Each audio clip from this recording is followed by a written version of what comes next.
கல்லூரி படத்தை அவர் காட்டலை. ஏன்னா காட்டுற அளவுக்கு எனக்கு தைரியம் இல்லை. நிறையா எனக்கு தப்பு பண்ணியிருக்கேன் எனக்கு தெரிஞ்சிச்சு. நல்லா இருக்குன்னு எல்லாருனாலுமே நம்மளோட தவறு நமக்கு தெரியும் இல்லையா, இது அப்படின்னு காட்டலை. அதுக்கு பிறகு ரெட்டச்சொல்லி பண்ணேன். ரெட்டச்சொல்லி நான் வந்து காட்டலை. தென்மேற்கு பிறகு அவரை காட்டணும்னு நான் விருப்பப்பட்டேன். ஆனால் அதுக்குமே எனக்கு கொஞ்சம் தைரியம் இல்லை. பரதேசி பண்ணும்போது எனக்கு முழு கான்ஃபிடன்ஸ், சார் இந்த படத்தை பார்க்கணும் சார் நான் சொன்னேன். அவர் ஏற்கனவே நான் பண்ண படங்களை பார்த்துருக்காரு, அதை பற்றி அவர் எதுவுமே சொல்லலை. பரதேசி பார்த்துட்டு சத்தியமலை பார்த்துட்டு வெளியில் வந்துட்டு ஃபோன் அடித்தார். நான் பாலா சார் கூட தான் போயிருந்தேன். சரியானு படம் பார்த்துட்டேன். நீங்கள் பக்கத்தில் இருந்தால் அந்த கண்டுகொண்டேன்னு சொல்கிறாங்கல்ல, கண்டுகொண்டேங்கிற மாதிரி சினிமாட்டோகிராஃபினா என்னங்கிறது பரதேசி ஒர்க் பண்ணிகிட்டு இருக்கும்போது பாதி பண்ணிக்கிட்டு இருக்கும்போது தான் இதுதானா இது. அதாவது என்ன அப்படின்னா, நம்ம ஒரு விஷயத்தை உருவாக்கணும்னு நினைக்கிறோம், அது உருவாகுது. ஆனால் நம்ம நினச்ச அளவுக்கு உருவாக மாட்டேங்குது. ஸ்கிரிப்டில் இருக்குது, இதில் இருக்குது, இந்த ஒரு விஷயத்தை பண்ண முடியுது, அப்படியே எடுத்துடுறோம். இது வந்து எந்த படம்னாலும் சரி, எந்த நாட்டு படமாக இருந்தாலும் சரி, சினிமாட்டோகிராஃபி பண்ண சொன்னால் பண்ணிட முடியும். அது ஏதோ ஒரு விஷயம் அதுலேருந்து ஒரு டக்குன்னு ஓப்பன் ஆச்சுன்னா பரதேசி படத்தை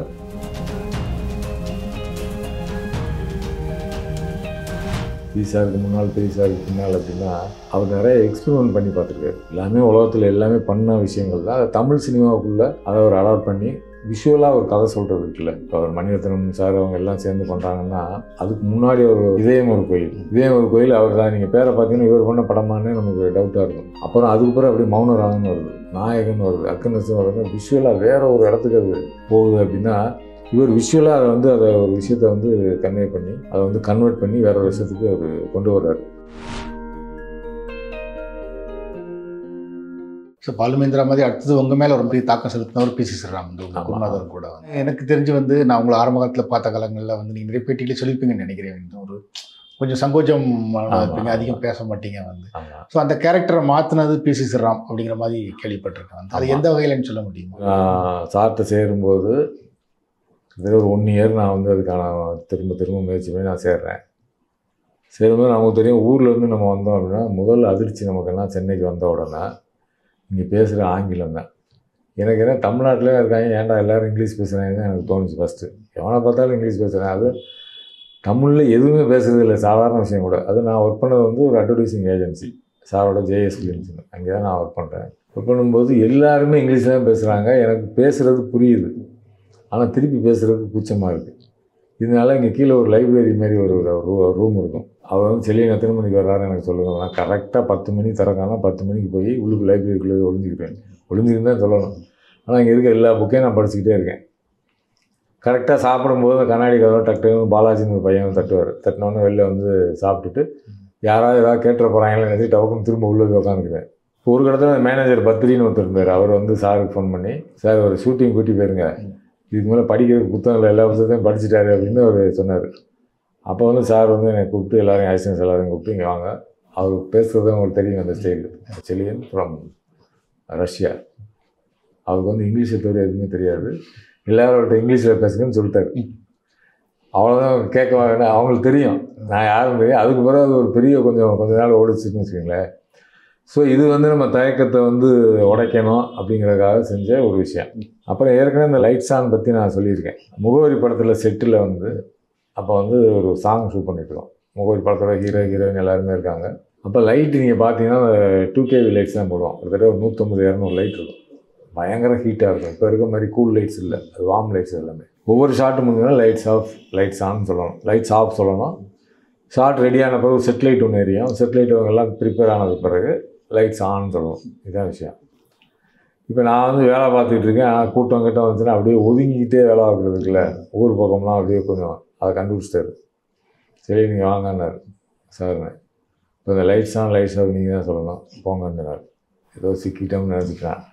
சரின்னு போய் செட்டுக்கு நடுவில் அங்கே போய் நில்லுங்க அப்படிங்கிறார். இப்போ டான்ஸ்னால் எத்தனை பேர் இருப்பாங்கன்னு தெரியும். அந்த டான்ஸு ஆடுறவங்க இருக்காங்க, ஹீரோயின் எல்லாருமே இருக்காங்க. செட்டில் ஒரு 200 பேர் இருக்காங்க. நான் நிற்கிறேன். இன்னொன்று லைட் மேன் மேலே கோடா மேலே எல்லாம் ஆட்கள் இருக்கும், அவங்கெல்லாம் சைகை காட்டிட்டார். இதெல்லாம் அப்படி காமிச்ச உடனே சைலன்ஸ் அப்படின்னாரு. அப்படியே சைலன்ஸ் ஆகிடுச்சு. இப்போ ஷார்ட் ரெடி ஆகிடுச்சு. லைட்ஸ் ஆன் அப்படின்னாரு. லைட்ஸ் ஆன் கேட்கல.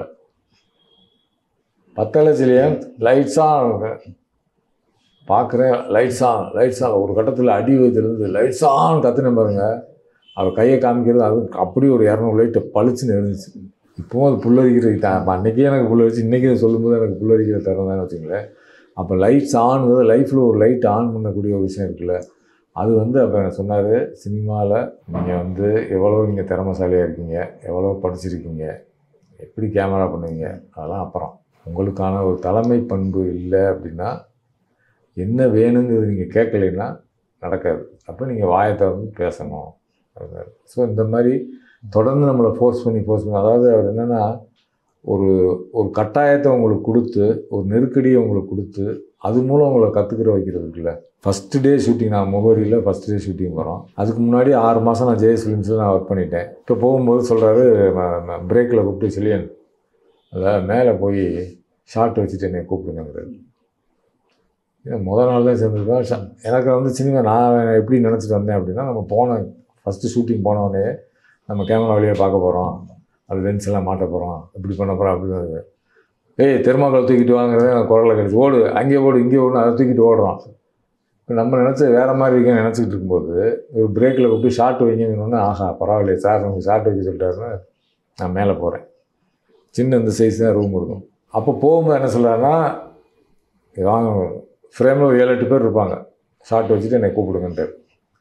நம்ம ஸ்டில் ஃபோட்டோகிராஃபில் இருந்ததுனால, மேரேஜ் ஃபோட்டோகிராஃபிலாம் பண்ணதுனால 7-8 பேர்னால் என்ன லென்ஸுங்கிறது நமக்கு தெரியும். இப்போ போய் அந்த கேமரா ஏஜென்ட்டை கூப்பிட்டு, கேமரா நம்ம லாஸ்ட் ஏஜென்ட், கடைசி ஏஜென்ட், சார் இன்னும் பிரேக்கே முடியல சார், சார் சொன்னாரா அப்படின்னு கேமரா கொண்டாந்து வச்சுட்டான். இதுமாதிரி ஒரு 24 லென்ஸ் போடுங்கன்னா 24 லென்ஸை போட்டார்.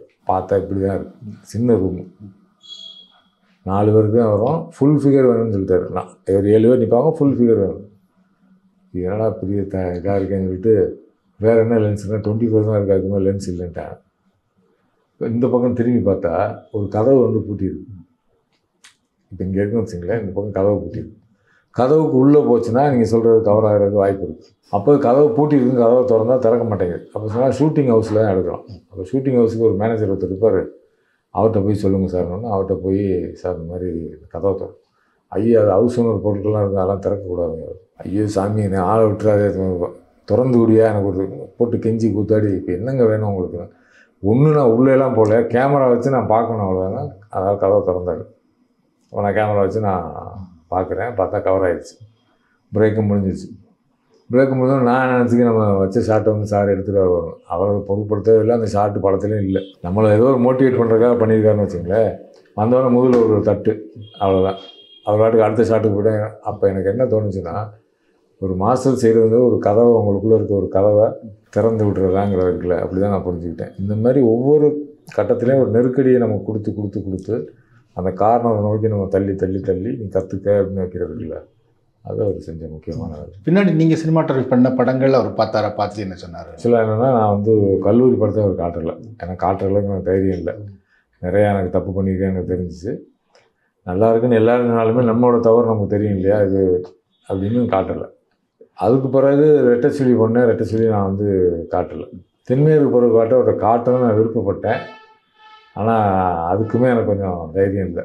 பரதேசி பண்ணும்போது எனக்கு முழு கான்ஃபிடன்ஸ், சார் இந்த படத்தை பார்க்கணும் சார் நான் சொன்னேன். அவர் ஏற்கனவே நான் பண்ண படங்களை பார்த்துருக்காரு, அதை பற்றி அவர் எதுவுமே சொல்லலை. பரதேசி பார்த்துட்டு சத்தியமலை பார்த்துட்டு வெளியில் வந்துட்டு ஃபோன் அடித்தார். நான் பாலா சார் கூட தான் அப்போ இருந்தேன். சரியான படம் பார்த்துட்டேன், இப்போ நீங்கள் பக்கத்தில் இருந்தால் உங்களை நான் கட்டி பிடிச்சி நான் பாராட்டுவேன். அந்த கன்சிஸ்டன்சி, ஒர்க்கில் இருக்கக்கூடிய கன்சிஸ்டன்சி எனக்கு ரொம்ப பிடிச்சிருக்கு. பாலாவுக்கு என்னுடைய பாராட்டுகள் சொல்லுங்கள், உங்களுக்கு என்னுடைய பாராட்டுகள்னு சொன்னார். இதுதான் அவர் சொன்னது. இதுக்கு பிறகு ஆனந்தோடல ஒரு இன்டர்வியூ வருது, உங்கள் அசிஸ்டண்டில் உங்களுக்கு யாரை பிடிக்கும்? என் அசிஸ்டண்டில் எனக்கு பிடிச்சது ஒளிப்பதிவாளர் செல்லியன். அப்போ நான் டூலெட்லாம் எடுக்கலை, செல்லியனோட ஒர்க்கு எனக்கு ரொம்ப பிடிக்கும். அப்புறம் டூலெட் எடுத்ததுக்கு பிறகு ஒரு இன்டர்வியூ எடுக்கிறாங்க. டூலெட் படத்தை அப்போ எடுத்தோன்னே அவருக்கு சாருக்கு போட்டு காமிச்சேன். பார்த்துட்டு ரொம்ப நல்லா பண்ணியிருக்கீங்கன்னு சொல்லிட்டு அப்புறம் இன்டர்வியூலேயும் சொல்கிறார், அவரோட ஒர்க்கு, அவர் படம் எனக்கு பிடிக்கும், ஒரு கமிட்டடாக ஒரு விஷயத்தை காம்ப்ரமைஸ் பண்ணாமல் பண்ணுற விஷயம் எனக்கு பிடிக்கும் அப்படின்னாரு. அப்போ நான் ஜேகே பற்றி ஒரு டாக்குமெண்ட்ரி ஒன்று பண்ணியிருந்தேன், ஜெயகாந்தனை பற்றி.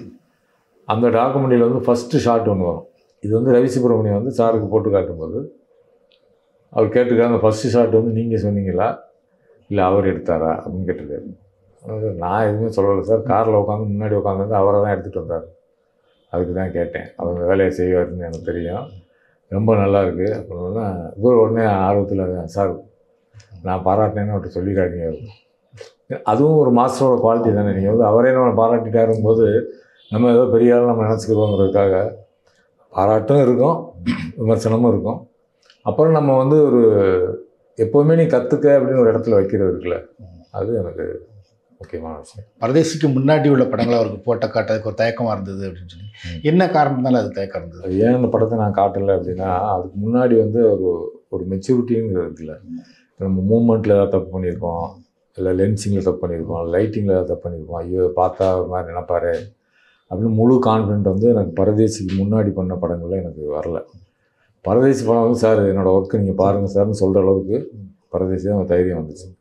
அதுக்கு முன்னாடி அந்த நான் சொல்கிறேன் சினிமாட்டோகிராஃபினா என்னங்கிறதே அந்த கண்டுகொண்டேன்னு சொல்கிறாங்கல்ல, கண்டுகொண்டேங்கிற மாதிரி சினிமாட்டோகிராஃபினா என்னங்கிறது பரதேசி ஒர்க் பண்ணிகிட்டு இருக்கும்போது பாதி பண்ணிக்கிட்டு இருக்கும்போது தான் இதுதானா இது. அதாவது என்ன அப்படின்னா, நம்ம ஒரு விஷயத்தை உருவாக்கணும்னு நினைக்கிறோம், அது உருவாகுது, ஆனால் நம்ம நினச்ச அளவுக்கு உருவாக மாட்டேங்குது. ஸ்கிரிப்டில் இருக்குது, இதில் இருக்குது, இந்த ஒரு விஷயத்த பண்ண முடியுது, அப்படியே எடுத்துடுறோம். ஆனால் அதை தாண்டி ஒரு எக்ஸ்ட்ரானரியாக ஒரு விஷயம் நடக்க மாட்டேங்குதே அப்படிங்கிறது வந்து ஒரு கட்டத்தில் நடக்கும்போது நான் அப்படியே பேசாமல் உட்காந்துட்டேன். எனக்கு இதுதாங்கிறது எனக்கு புரியும் போது அமைதியாக இருந்துட்டேன். அப்போ இந்த படம் வந்து சாப்பிட்டு நான் காட்டணும். அப்போ அது வரைக்கும் இருந்த குழப்பங்கள் இல்லை. அந்த பரதேசி நாங்கள் ஷூட் பண்ணிட்டு இருக்கும்போது ஒரு 10-20 நாளில் வந்து பளிச்சுன்னு அது ஓப்பன் ஆனவுடனே அதுக்கு பிறகு எனக்கு அதில் எந்த குழப்பமும் எந்த சந்தேகமும் எதுவுமே இல்லை. இப்போ நீங்கள் ஒரு கதையை சொல்கிறீங்க அப்படின்னா அதை நம்ம எடுத்துட முடியும். இது வந்து எந்த படம்னாலும் சரி, எந்த நாட்டு படமாக இருந்தாலும் சரி, சினிமாட்டோகிராஃபி பண்ண சொன்னால் நம்ம பண்ணிட முடியும். அது ஏதோ ஒரு விஷயம் அதுலேருந்து டக்குன்னு ஓப்பன் ஆச்சு. அப்போ பரதேசி படத்தை சாரு கண்டிப்பாக காட்டணும் அப்படின்னு காட்டும்போது அவரும் அதை பாலுமந்திரா சாரும் பாராட்டினார், பிசி சாரும் பாராட்டினார். கண்டுகொண்டேன் அப்படிங்கிறது அந்த தருணத்தை எதுவும் சொல்ல முடியுமா? பெரிய குளத்தில் நாங்கள் அந்த செட்டில் அதை எடுத்துகிட்டு இருக்கோம். எடுத்துகிட்டு இருக்கும்போது பரதேசி கேரக்டர் இருக்கார்ல, மெயின் கேரக்டர் இருக்கார்ல, அவர் வந்து ஊரை விட்டு பிரிஞ்சு இங்கே வந்து இருந்து ஒரு விஷயத்த பண்ணிகிட்ருக்காரு, வேலை பார்த்துட்ருக்காரு, ஊர் ஞாபகம் வருது, எல்லாம் வருது. அப்போ வந்து ஊர் ஞாபகம் வரும்போது அது எப்படி விஷுவலாக மாறுது. நான் பேசிக்கிட்டே இருக்கும்போது இப்போ பாலா சார் சொல்கிறாரு, ஊரில் இருந்துன்னா திருப்பி அது என்னென்னு எனக்கு அது என்ன செய்யலாங்கிறது டிஸ்கஷனாக மாறுது. நான் அவரும் பேசிக்கிட்டே இருக்கோம். அப்போ வந்து எனக்கு தோணுது நான் சொல்லாமல் சொல்லணுங்க, அந்த வேதிகா கேரக்டர் வந்து அந்த லவ் பண்ண கேரக்டர் வந்து குழந்தையோட விட்டுட்டு வந்தாங்கிறது, அந்த குழந்தையோட இங்கே நடந்து வந்தால் எப்படி இருக்கும் இந்த செட்டுக்குள்ளே அப்படின்னு சொல்லி நான் சொன்னேன். எடுத்து பார்ப்போம், ஆனால் நான் யூஸ் பண்ணுவேன்னு தெரியல, எடுத்து பார்ப்போம் அப்படின்னாரு. சரி உடனே அந்த ஆர்டிஸ்ட் வர சொல்லியாச்சு. நான் வந்து ஒரு லென்த்தியாக ஒரு ட்ராலி போட்டுட்டு இங்கேருந்து அப்படியே வந்து இப்படி எடுக்கிறேன். எடுக்கும்போது அந்த பொண்ணு அங்கேருந்து நடந்து வர்றாங்க. டேக் 1 போகுது, டேக் 2 போகுது, டேக் ஓகேன்ட்டார். அப்புறம் ஏதோ ஒரு சின்ன கரெக்ஷன் வச்சு இன்னொரு டேக் போகலான்னு சொல்லும்போது இப்போ நான் சொன்னேன் இங்கேருந்து இப்படி போய் லெஃப்ட் ரைட்டு போயிட்டோம், ரைட்லேருந்து இப்படி லெஃப்ட்டு போவோம், இங்கேருந்து நடந்து வரட்டும், ரைட்லேருந்து லெஃப்ட்டு போய் இப்படி நிப்பாட்டுவோம் அப்படிங்கும்போது எனக்கு என்ன ஒரு டவுட்டுன்னா, அது கனவு சீன் தான் கிடக்காது, கனவுல வரக்கூடிய ஒரு காட்சி. ஆனால் அது கனவுங்கிறது கன்வே ஆகலை. ஏதோ ஒன்று குறையுதுன்னு தோணிகிட்டே இருக்குது. அப்போ என்னன்னா ஃபைனலாக இங்கே போய் நிப்பாட்டும் போது ஒரு மரத்துக்கிட்ட நிப்பாட்டும். அப்போ நான் அந்த பக்கம் பார்க்குறேன், ஒரு பெரிய பூ, அதாவது ஒரு இந்த ஊமத்தம்பூ மாதிரி ஒரு கலரில் ஒரு பெரிய இவ்வளோ பெரிய பூ இருக்குது. அந்த பூ வந்து கொடியோடு எடுத்துகிட்டு வாங்க, ஆல்ரெடி கொடியோடு எடுத்து அந்த மரத்தில் சுற்றுறாரு, சுற்றி அந்த பூ இப்படி இருக்குது. அப்படியே மூவ் பண்ணி வந்து அந்த பூவோட நிப்பாட்டும் போது ஒரு கிராஸ் ஆகி போனால டக்குன்னு எனக்கு அதுக்கும் இந்த ஷாட்டுக்கும் கனெக்ஷன் இருக்காங்கிறது தெரில.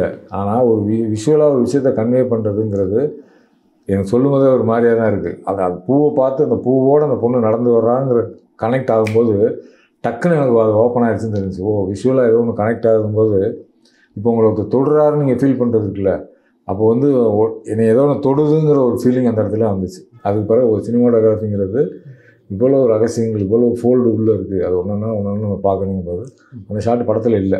அதே ஷாட் வந்து பின்னாடி கிளைமாக்ஸில் அவர் வேறு மாதிரி கன்சீவ் பண்ணி கிளைமாக்ஸ் அந்த பொண்ணு வர்ற மாதிரி வச்சாருன்னு வச்சுங்களேன். எனக்கு என்ன தோணுச்சா, இந்த மாதிரி ஒரு விஷயத்தை பண்ணி பார்க்கும்போது ஏதோ ஒரு எலிமெண்ட்டை உள்ளே ஆட் பண்ணும்போது அது வேற ஒரு இடத்துக்கு அது கொண்டு போகுது. அது எனக்கு ஒரு ஃபைண்டிங் மாதிரி இருந்துச்சுன்னு வச்சுக்கோங்க. ஈஸ்வரம் வந்து நீங்கள் காமிக்கலன்னா கூட அந்த படங்களை அவர் பார்த்தாரு அப்படின்னு சொன்னீங்க. எப்போது அதை பற்றி பேசியிருக்காரு அவங்ககிட்ட? இல்லை சாப்பிட்டு நான் சேரும்போது நான் வந்து அம்மா அப்பா 2 பேருமே வாத்தியார்கள். நான் ஸ்கூலில் நல்லா படிக்கிற மாணவன். 10th நல்ல மார்க், ஸ்டேட் லெவலில் ஒரு 1000 ரேங்க்கில் நானும் ஒரு ரேங்க்னு வச்சுங்களேன். அது ஸ்காலர்ஷிப்லாம் கூட வாங்கினேன். அப்போ நம்மளை பற்றி நமக்கு ஒன்று ஒரு இருக்கும்ல, நான் வந்து இப்படி அப்படின்ற நல்லா படிக்கக்கூடிய மாணவன், கொஞ்சம் டிசிப்ளினாக இருக்கக்கூடியவன் அப்படின்னு இருக்கும்ல. நான் பிசி சார்ட்ட நான் வந்து சேர்ந்துட்டேன்.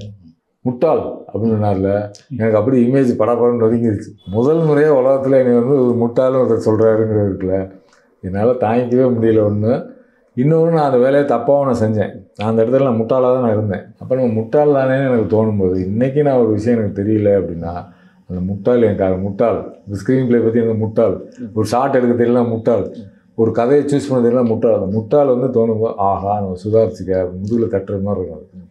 ஸோ அந்த மாதிரியான ஒரு விஷயம் வந்து எனக்கு இருக்கும். நீங்கள் அதிகம் பேச மாட்டீங்க அப்படின்னு சொல்லி பீஸா கூட அதிகம் பேச மாட்டார். எப்படி இருப்பார் ஷூட்டிங் ஸ்பாட்லலாம்? அதாவது ஷூட்டிங் ஸ்பாட்டு நீங்கள் சொல்லும்போது எனக்கு ஃப்ளாஷ்பேக்கெல்லாம் போகுது. அது வந்து ஒரு நெருப்பு மேலே நிற்கிற மாதிரி. மிலிட்ரியில் வந்து சுடு அப்படின்னா சுடுங்கிற இருக்குல்ல, அந்த மாதிரி தான் இருக்கும். நீங்கள் ஹிட்லரை பற்றி ஒரு ஜோக் ஒன்று சொல்லுவாங்க.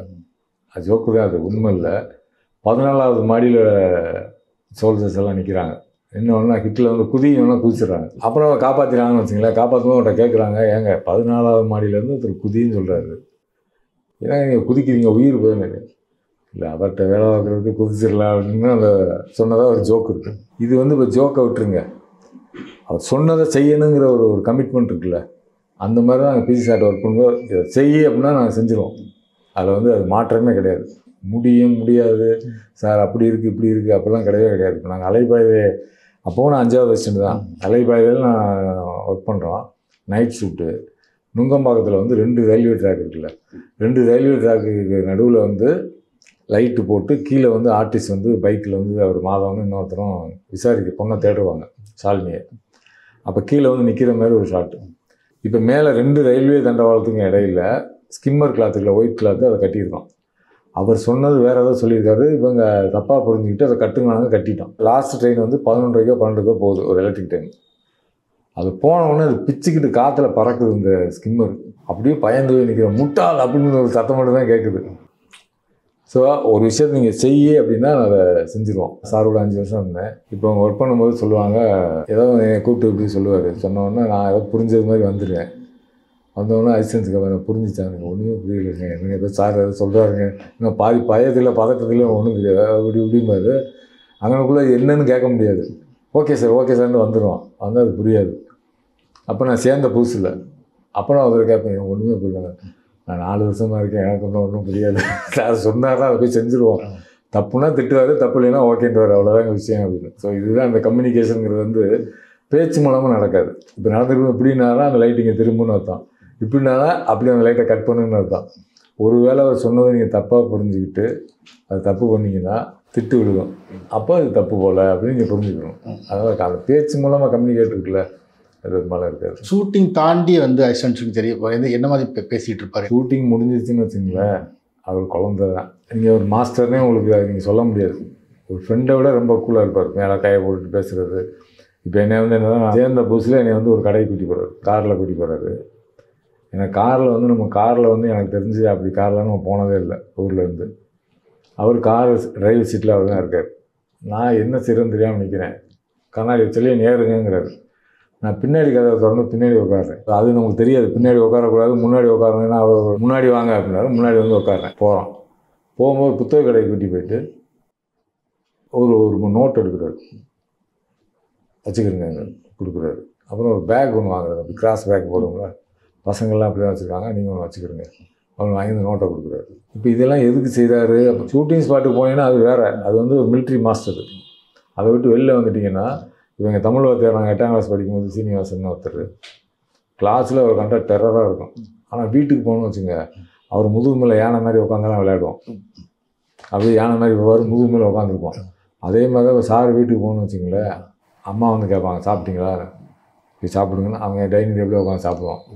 இவரும் சாப்பிட்டுட்டு இருந்தால் வச்சுக்குவாங்க, உட்காருங்க சாப்பிடுங்க மாதிரி. அப்போ ஒரு மாஸ்டருங்கிறது இருக்காது. ஷூட்டிங்னா அவள் தான் கீழே பூரா நெருப்பை கொட்டிடுவாங்க, மிலிட்ரி கிரவுண்டாக மாறிடும்.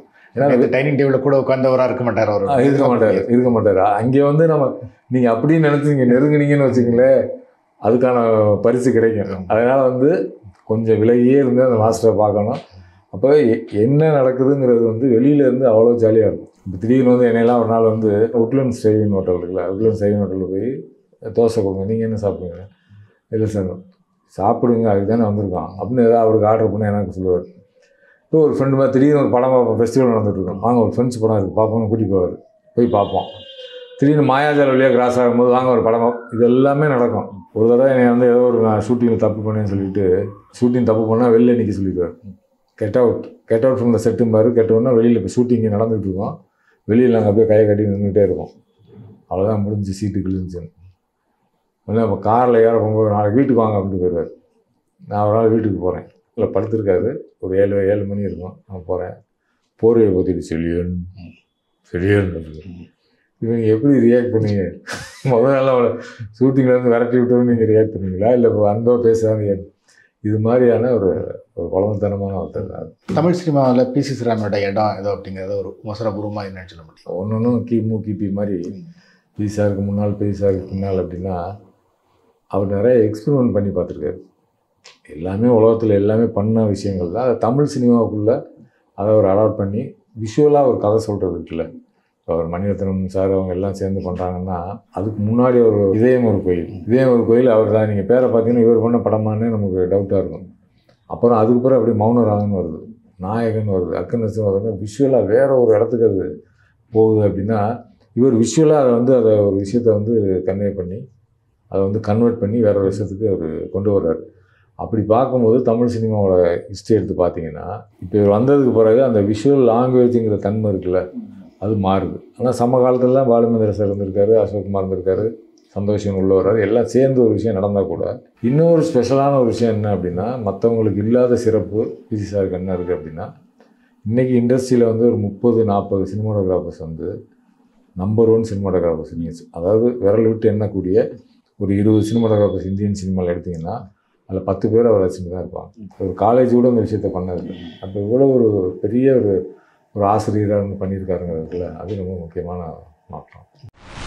நீங்கள் பண்ண படங்களில் உங்களுக்கு ரொம்ப சவாலான படம்னா எதை சொல்லுங்கள்? ஒவ்வொரு படமும் சவாலானு வச்சுங்களேன். இப்போ கல்லூரி பண்ணும்போது முதல் படம் பஸ்ஸுக்குள்ளே லைட் இல்லாமல் எப்படி எடுக்கிறது, அப்புறம் பஸ்ஸுக்குள்ளே அவர் சொல்ல ட்ராலிலாம் வேணுங்கிறாரு.